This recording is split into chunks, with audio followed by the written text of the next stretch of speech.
जय श्री कृष्ण विद्यार्थी मित्रों, सुप्रभातम। सर्वेषां कुशलम वा।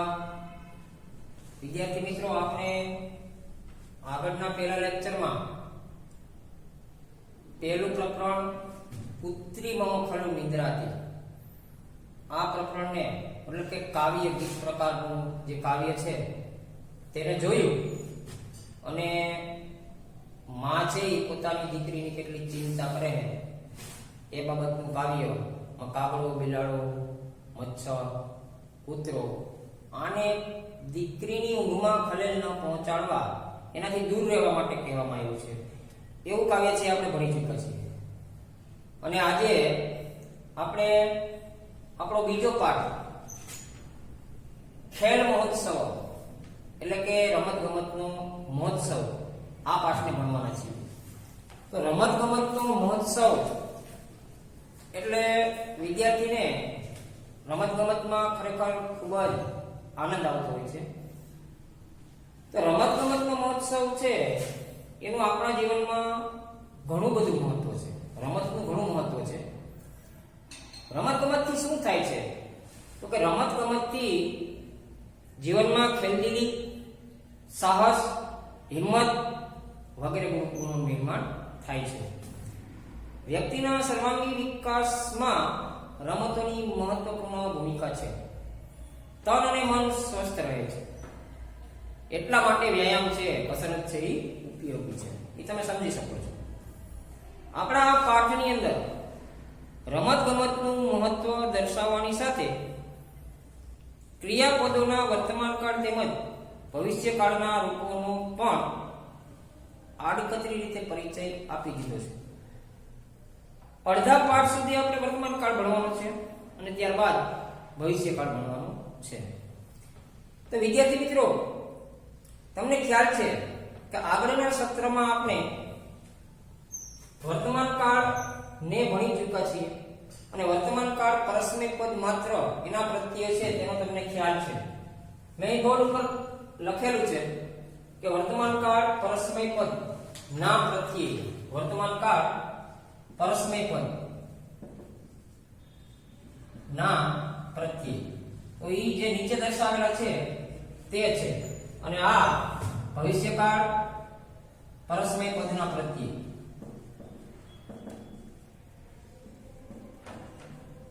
તો બંનેમાં ફરક શું? તો જો વર્તમાન કાળ પરસ્મય પદ ના પ્રત્યય આપણે ભણીએ તો એમાં પુરુષ 3 છે એ તમને ખ્યાલ છે અને વચન પણ આપણી એક જ ભાષા એવી છે કે એમાં 3 વચન આવે, એક વચન, દ્વિવચન અને બહુવચન। બાકી બધી ભાષામાં 2 વચનો હોય છે। આપણી ભાષામાં 13 સ્વર અને 33 વ્યંજન એ પણ તમને ખ્યાલ હોવો જોઈએ, ટોટલ મળી અને 46 વર્ણ થાય છે। હવે પરસ્મય પદના પ્રત્યય તો મી, વહ, મહ આ છે ઉત્તમ પુરુષ એટલે કે પ્રથમ પુરુષના પ્રત્યય ક્યાં છે તો કે આ એક મગજમાં જ રાખવું કે એક વચન, દ્વિવચન અને બહુવચન। તો મી હોય તો એક વચન, વહ હોય તો દ્વિવચન અને મહ હોય તો બહુવચન। શેમાં આવે તો ઉત્તમ પુરુષ। ઉત્તમ પુરુષ મી, વહ, મહ, મધ્યમ પુરુષ સી, થહ, થ, અન્ય પુરુષ તી, તહ, અંતિ। હવે આ પ્રત્યયોને તમે સમજી શકો છો। પ્રત્યયોને સમજ્યા પછી એનું ક્રિયાપદ કઈ રીતે બને તો વિદ્યાર્થી મિત્રો, પઠ ધાતુ હોય તો એને તી પ્રત્યય લાગવાથી ક્રિયાપદ બને છે પઠ તી। તો તમને પૂછવામાં આવ્યું કે ભાઈ પઠતી છે આ ક્રિયાપદની અંદર વર્તમાન કાળનું કયો પુરુષ અને કેટલામું વચન છે તો તમે અહીં જોઈ અને કહી શકો કે પઠ ધાતુને તી પ્રત્યય વર્તમાન કાળ પરસ્મય પદનો લાગ્યો છે, અન્ય પુરુષ અને એક વચનનો તી પ્રત્યય લાગવાથી પઠતી એવું ક્રિયાપદ બન્યું છે એટલે વાંચે છે, આવું એનું ભાષાંતર થાય। આ પઠ ધાતુ છે, પઠ એટલે ખાલી વાંચવું થાય, વાંચવું। અને પઠતી ક્રિયાપદ બનતા વાક્ય છે. આ તમે સમજી ગયા.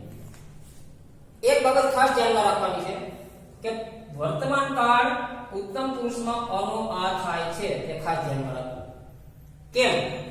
જો અહીંયા પઠતી થયું તો ઉત્તમ પુરુષની અંદર આ કયો પુરુષ છે તો કે અન્ય પુરુષ.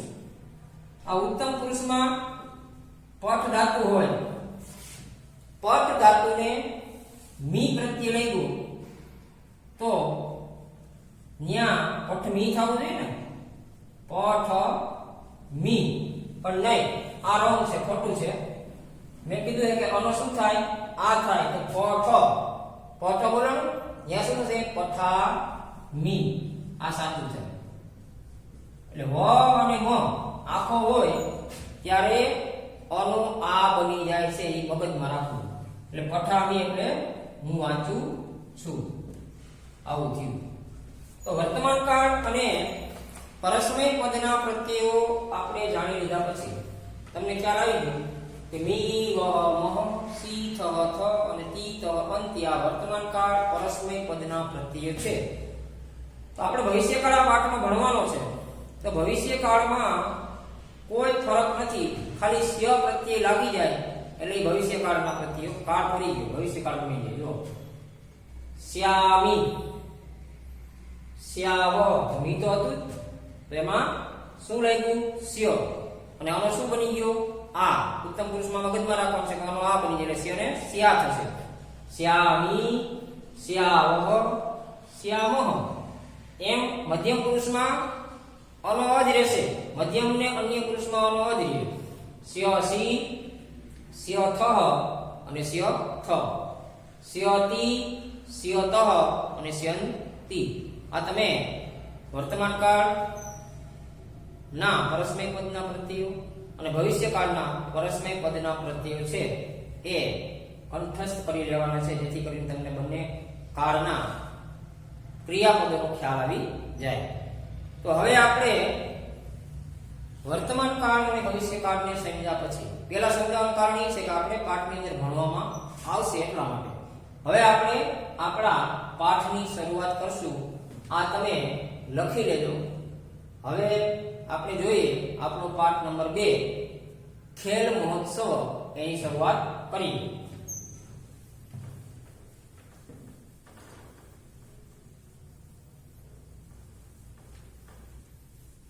યુનિટ 2 એટલે કે ગદ્ય. ગદ્યને આપણે સંસ્કૃતમાં, ગુજરાતીમાં પાઠ કહીએ છીએ અને સંસ્કૃતમાં શું કહીએ છીએ? ગદ્ય. તો જોઈએ હવે ખેલ મહોત્સવ એટલે કે રમત ગમતનો ઉત્સવ.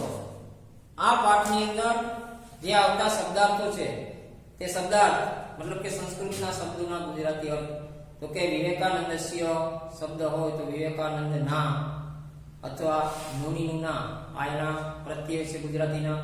વિદ્યાલય તો વિદ્યાલયમાં, વિવેકાનંદસ્ય તો વિવેકાનંદના. પહેલા શબ્દો તમે લખી દઉં છું પછી આપણે પાઠની શરૂઆત કરીએ. વિવેકાનંદસ્ય, વિવેકાનંદસ્ય, વિવેકાનંદસ્ય મતલબ વિવેકાનંદ ના.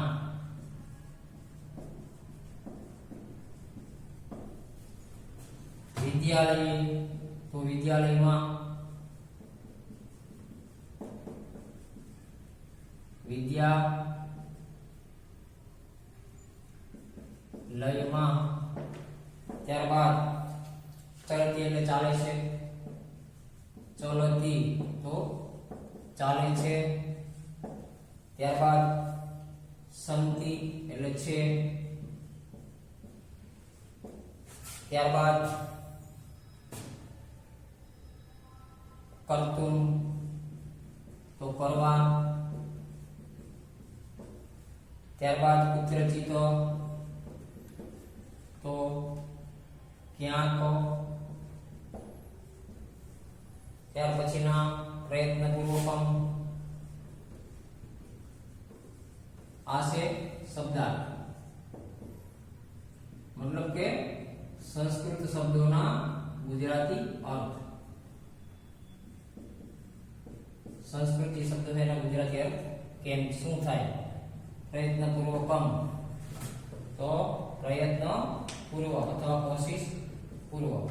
જો વિદ્યાર્થી મિત્રો આપણે થોડાક શબ્દાર્થ લખ્યા, તો હવે આપણે આગળ પાઠને વધારીએ. પાઠ ભણતા હું તમને એમાં આવતા જે શબ્દોના અર્થ છે તે કહેતો જઈશ. જુઓ, ખેલ મહોત્સવ, રમત ગમતનો ઉત્સવ. વિવેકાનંદની શાળા છે, તેમાં પેલા તમને આખી ગુજરાતીમાં પાઠ સમજાવી દઉં કે કઈ રીતનો પાઠ છે.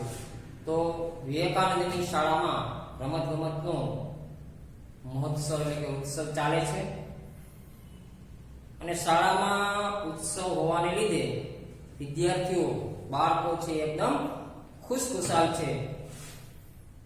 બધા પોતાની કુશળતાનું પ્રદર્શન કરવા ઈચ્છે છે, અને ત્યાં તો દોડવાની સ્પર્ધા ચાલે છે.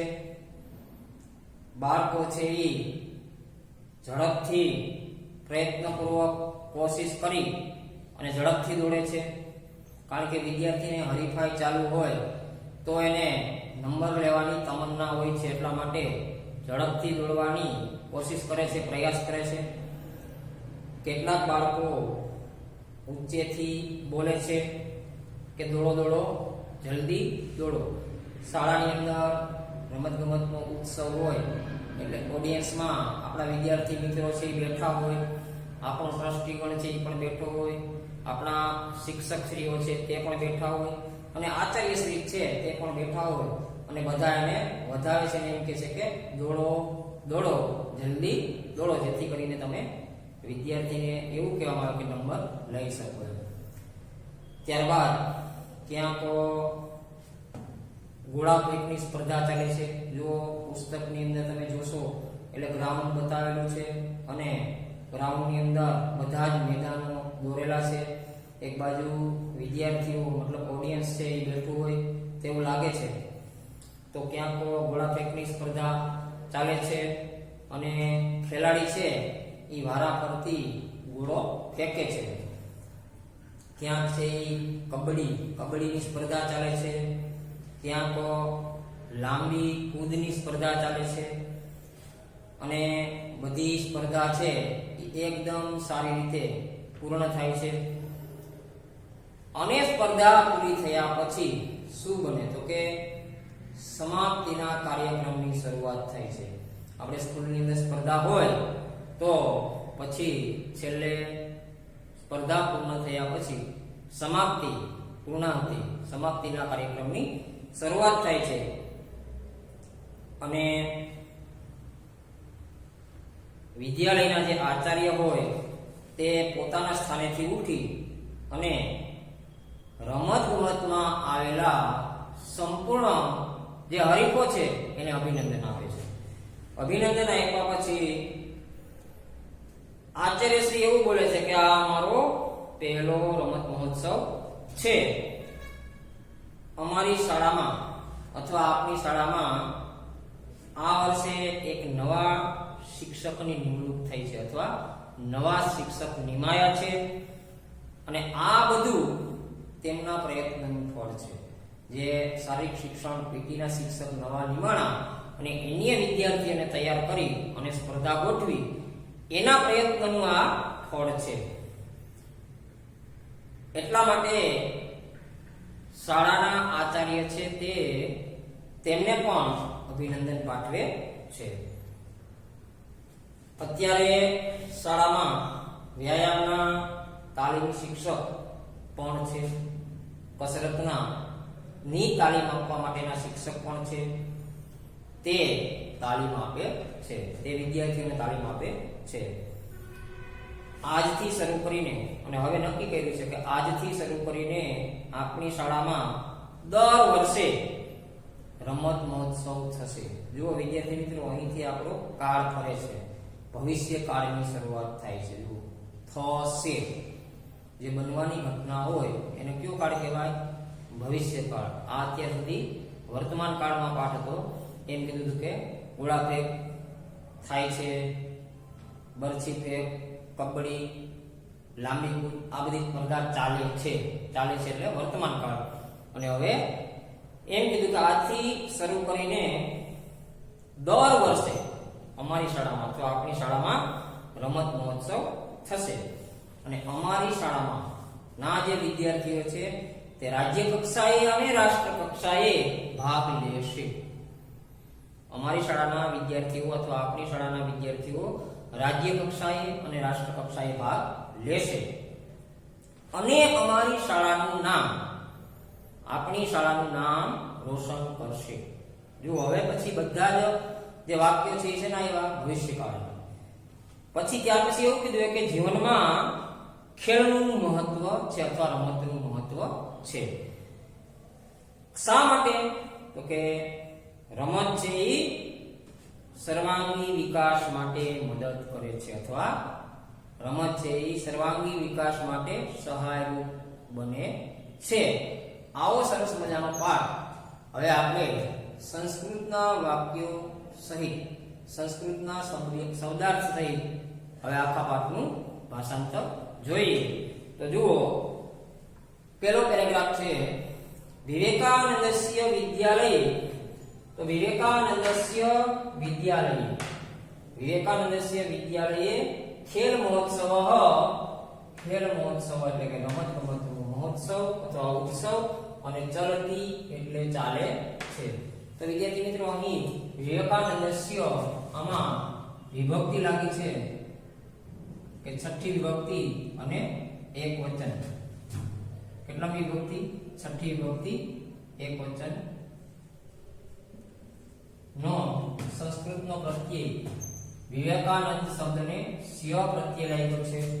તો સંસ્કૃતની અંદર સ્ય પ્રત્યય છે છઠ્ઠી વિભક્તિ અને એક વચનમાં આવે છે. અને એના ગુજરાતીના પ્રત્યય છે નો, ની, ના. કેના પ્રત્યય? ગુજરાતી પ્રત્યય છઠ્ઠી વિભક્તિના છે નો, ની, નું અને ના. તો શબ્દને જે યોગ્ય લાગતો હોય એ શબ્દ લગાડવાનો હોય. તો વિવેકાનંદના, વિવેકાનંદ ના, શેનો શું બની ગયો? ના, ભાષાંતર માટે. વિદ્યાલયે, તો વિદ્યાલયની અંદર પણ વિદ્યાલય શબ્દ છે અને એ પ્રત્યય લાગ્યું છે એ. તો વિદ્યાલયે સપ્તમી વિભક્તિ અને સપ્તમી વિભક્તિ એક વચન નો એ પ્રત્યય લાગ્યો છે અને એના ગુજરાતીના પ્રત્યય છે માં અને પર. તો વિવેકાનંદના વિદ્યાલયમાં ખેલ મહોત્સવ એ શબ્દને તમે સમજો છો. શીર્ષક છે પાઠનું રમત ગમતનો ઉત્સવ અને ચલતી એટલે ચાલે છે. તો વિદ્યાર્થી મિત્રો, ચલતી, તો ચલ છે એ ધાતુ છે. ચલ ધાતુને તી પ્રત્યય લાગવાથી ચલતી એવું ક્રિયાપદ બન્યું છે. શું બન્યું છે? ચલતી એવું ક્રિયાપદ બન્યું છે. એટલા માટે ચાલે છે. તો અહીં તમે સમજી શકો કે ચલ ધાતુને તી પ્રત્યય લાગવાથી ચલતી, ચલ એટલે ચાલવું થાય અને ચલતી એટલે ચાલે છે. તો મેં તમને વર્તમાન કાળ પરસ્મય પદના પ્રત્યયો સમજાવ્યા આગળ. એમાં તમે સમજી ગયા કે ચલ ધાતુને વર્તમાન કાળ અન્ય પુરુષ, વર્તમાન કાળ અન્ય પુરુષ, વર્તમાન કાળ પરસ્મય પદ અન્ય પુરુષ અને એક વચનનો પ્રત્યય લાગવાથી ચલતી એવું ક્રિયાપદ બન્યું છે. એટલે ચલતી નું ચાલે છે એવું ભાષાંતર થાય. સમજી ગયા અહીં સુધી? તો વિવેકાનંદના, ફરીથી જુઓ, વિવેકાનંદસ્ય વિદ્યાલયે ખેલ મહોત્સવ ચલતી. તો વિવેકાનંદ ના વિદ્યાલયમાં રમત ગમતનો ઉત્સવ ચાલે છે. આ થયું આખા વાક્યનું ભાષાંતર. હવે ઉત્સવ ચાલે છે ત્યારે શું બને છે? તો જુઓ, બાલકાહ પ્રસન્નાહ સંતિ. બાલકાહ શબ્દ છે કેવો છે વિદ્યાર્થી મિત્રો? બહુવચનનો છે. બાલકાહ એટલે બાળકો, પ્રસન્નાહ એટલે ખુશખુશાલ. એ પણ કેવો છે? બહુવચનનો શબ્દ. અને બહુવચનનો શબ્દ છે એટલા માટે અહીં ક્રિયાપદ આવ્યું છે સંતિ. બાલકાહ એટલે વિદ્યાર્થીઓ અથવા બાળકો, પ્રસન્નાહ એટલે ખુશખુશાલ, સંતિ એટલે છે. તો બાળકો આખી પંક્તિનું વાક્યનું ભાષાંતર શું થાય? બાળકો ખુશખુશાલ છે. ઓકે, ત્યારબાદ આગળ વધીએ. સર્વે કૌશલસ્ય. હવે કૌશલસ્ય છે એમાં ખાલી તમારે કૌશલ શબ્દને સમજવાનો છે. સ્ય પ્રત્યય લાગેલું નોની નુના પ્રત્યય ગુજરાતીમાં લાગશે. તો સર્વે એટલે બધા, કૌશલસ્ય એટલે કુશળતાનું. સમજાણું? બધા કુશળતાનું પ્રદર્શનમ કર્તુમ ઈચ્છન્તિ. પ્રદર્શનમ એટલે કે પ્રદર્શન. પ્રદર્શનમ એટલે પ્રદર્શન, ઇંગ્લિશ શબ્દ. કર્તુમ ઈચ્છન્તિ. કર્તુમ એટલે કરવા અને ઈચ્છન્તિ એટલે ઈચ્છે છે. બધા પોતાની કુશળતાનું પ્રદર્શન કરવા ઈચ્છે છે. તો અહીં વિદ્યાર્થી મિત્રો કર્તુમ શબ્દ છે, આ કર્તુમ, તો જે શબ્દ ને અંતે તુમ પ્રત્યય લાગેલ હોય, તુમ પ્રત્યય લાગેલ હોય તેનું શું બને છે? તો કે હેતવર્ત કૃદંત બને છે. તેનું હેતવર્ત કૃદંત બને છે. હેતવર્ત કૃદંત બને છે. આ થઈ વ્યાખ્યા. તો તમને એમ પૂછવામાં આવે કે રેખાંકિત શબ્દનું કૃદંત ઓળખાવો. કૃદંત ઓળખાવો. તો અહીં તમે કર્તુમ શબ્દ આપ્યો હોય તો એની નીચે અંડરલાઈન કરીને શું કહીએ આપણે? રેખાંકિત. આ રેખાંકિત શબ્દ છે એનું કૃદંત ઓળખાવો. વાક્ય આપ્યું એમાં કર્તુમ શબ્દ વચ્ચે હોય અને તુમની નીચે રેખાંકિત લીટી કરી હોય અને એનું તમારે કૃદંત ઓળખાવાનું છે. તો તમને 4 ઓપ્શન આપ્યા હોય કે ભાઈ સંબંધક ભૂત કૃદંત, ડી માં એવું આપ્યું કે હેતવર્ત કૃદંત, સી માં એવું આપ્યું કે વિધ્યર્થ કૃદંત અને ડી માં એવું આપ્યું કે કર્મણી કૃદંત. તો તમે ક્યુ લખશો? ડી જવાબ આવ્યો, હેતવર્ત કૃદંત. અને ગુજરાતી ભાષાંતર હંમેશા માટે થાય. જો અહીં આપણે એવું પણ કરી શકીએ કે સર્વે કૌશલસ્ય પ્રદર્શનમ કર્તુમ ઈચ્છન્તિ હે ને, તો બધા કુશળતાનું પ્રદર્શન કરવા માટે ઈચ્છે છે. પણ માટેની કોઈ જરૂર નથી, પ્રદર્શન કરવા ઈચ્છે છે. ત્યારબાદ હવે અહીં ક્રિયાપદ આવ્યું ઈચ્છન્તિ. ઈચ્છન્તિ. તો હવે આપણે બોર્ડમાં લખેલું ભૂસી નાખીએ પછી આગળ વધીએ. ઈચ્છન્તિ ક્રિયાપદ આવ્યું. ઈચ્છન્તિ. તો મેં તમને હમણાં વર્તમાન કાળના જે પ્રત્યયો સમજાવ્યો કે તી, તહ, અંતિ. તી હોય તો એકવચન, તહ હોય તો દ્વિવચન અને અંતિ હોય તો બહુવચન થાય. તો ઈચ્છ ધાતુને, ઈચ્છ છે શું છે? તો કે ધાતુ છે. આ ઈચ્છ ધાતુને અંતિ પ્રત્યય લાગ્યો. કયો પ્રત્યય લાગ્યો? અંતિ. એટલા માટે ઈચ્છન્તિ એવું ક્રિયાપદ બન્યું. શું બન્યું? આ ક્રિયાપદ એટલે ઈચ્છે છે એવું થાય ભાષાંતર. જો ઈચ્છતી હોય તો પણ ઈચ્છે છે જ થાય. પણ સર્વે હે ને એટલા માટે બધા બહુવચનનું ક્રિયાપદ ઈચ્છન્તિ થાય. એકવચનનું ક્રિયાપદ હોય તો ઈચ્છતી થાય. એક વ્યક્તિ ઈચ્છતો હોય તો ઈચ્છતી થાય. વધારે ઈચ્છે છે એટલા માટે ઈચ્છન્તિ. સમજાઈ ગયું? આગળ જોઈએ. બધા કુશળતાનું પ્રદર્શન કરવા ઈચ્છે છે. હવે આગળ વધીએ.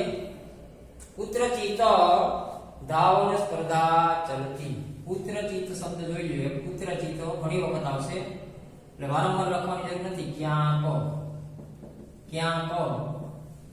સ્પર્ધાને તમે સમજી શકો શબ્દને. સ્પર્ધાનું સ્પર્ધા પણ થાય અને હરીફાઈ પણ થાય. સ્પર્ધા એટલે સ્પર્ધા અથવા હરીફાઈ. ધાવન સ્પર્ધા. તો ધાવન સ્પર્ધા એટલે દોડવાની હરીફાઈ. ધાવનો સ્પર્ધા તો દોડવાની હરીફાઈ. દોડવાની હરીફાઈ. પુત્રચિત એટલે ક્યાંક, ધાવન સ્પર્ધા એટલે દોડવાની હરીફાઈ અને ચલતી તો ચાલે છે.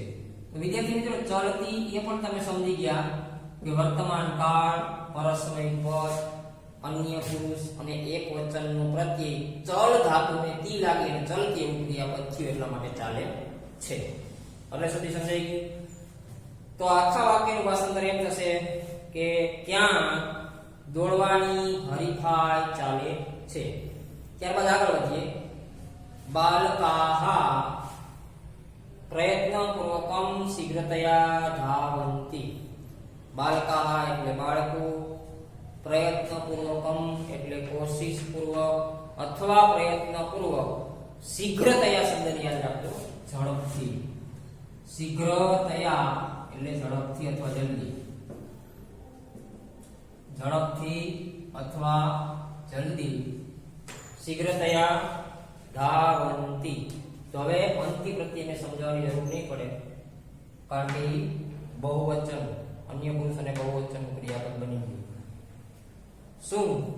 બાલકા એટલે બાળકો, પ્રયત્નપૂર્વકમ એટલે કોશિશપૂર્વક, પ્રયાસપૂર્વક અથવા પ્રયત્નપૂર્વક, ત્રણે ત્રણ પર્યાય શબ્દ છે. શીઘ્રતયા એટલે ઝડપથી અને ધાવંતી એટલે દોડે છે. બાળકો કોશિશપૂર્વક ઝડપથી દોડે છે. આગળ વધીએ. કતિપય બાલકા. કતિપય બાલકા. તો કતિપય બાલકા, કતિપયનો મતલબ થાય કેટલાક. કતિપય એટલે કેટલાક, બાલકા તમે સમજી શકો બાળકો. કતિપય બાલકા ઉચ્ચૈહિ વદંતી. ઉચ્ચૈહિ વદંતી. ઉચ્ચૈહિ એટલે મોટેથી. ઉચ્ચૈહિ એટલે મોટેથી, મોટે થકી, મોટે વડે, પણ આ શબ્દ યોગ્ય ન લાગે એટલા માટે મોટેથી. ઉચ્ચૈર્માં બસ સુનક વરાકો પુત્રી મમ ખલુ નિદ્રાતી. આ કાવ્યની અંદર તમે માં છે કૂતરાને ના પાડે છે કે ઉચ્ચૈર્માં બસ. તો ઉચ્ચૈર્માં બસની સંધિ થઈ હતી એમ ઉચ્ચૈહિ એટલે તૃતીયા વિભક્તિ અને બહુવચનનો પ્રત્યય ઉચ્ચ શબ્દને એહી લઈ છે. જુઓ આ ઉચ્ચ શબ્દ છે એને એહી પ્રત્યય લાગવાથી ઉચ્ચૈહિ બનતા એનું ભાષાંતર થાય મોટેથી. શું કામે? કે તૃતીયા વિભક્તિ અને બહુવચન નો એહી પ્રત્યય છે સંસ્કૃતનો પ્રત્યય છે અને ગુજરાતીના પ્રત્યય છે થી થકી વડે, એટલા માટે મોટેથી આવો મતલબ થાય. મોટે થકી, મોટે વડે, પણ મોટેથી એવું આપણે ભાષાંતર કરશું. વદંતી. તો વદંતી, વદ ધાતુને અંતિ પ્રત્યય લાગ્યો, બોલે છે. જુઓ ભાષાંતર જુઓ. કતિપયા બાલકા ઉચ્ચૈહિ વદંતી. કેટલાક બાળકો મોટેથી બોલે છે. શું બોલે છે? ધાવતુ ધાવતુ ત્વરિતમ ધાવતુ. દોડો દોડો જલ્દી દોડો.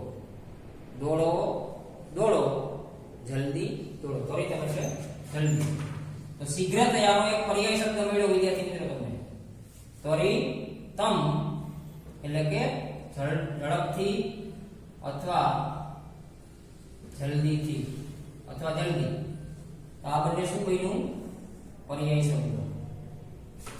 શીઘ્રતયાનો પર્યાય શબ્દ પર્યાયવાચક કીધું હોય તો ત્વરિતમ થાય. દોડો દોડો જલ્દી દોડો. તો વિદ્યાર્થી મિત્રો અહીં સુધી આપણે આપણો લેક્ચર રાખીશું. આગળના લેક્ચરમાં જે અધૂરો પાઠ છે તેને પૂર્ણ કરીશું. ત્યાં સુધી નમો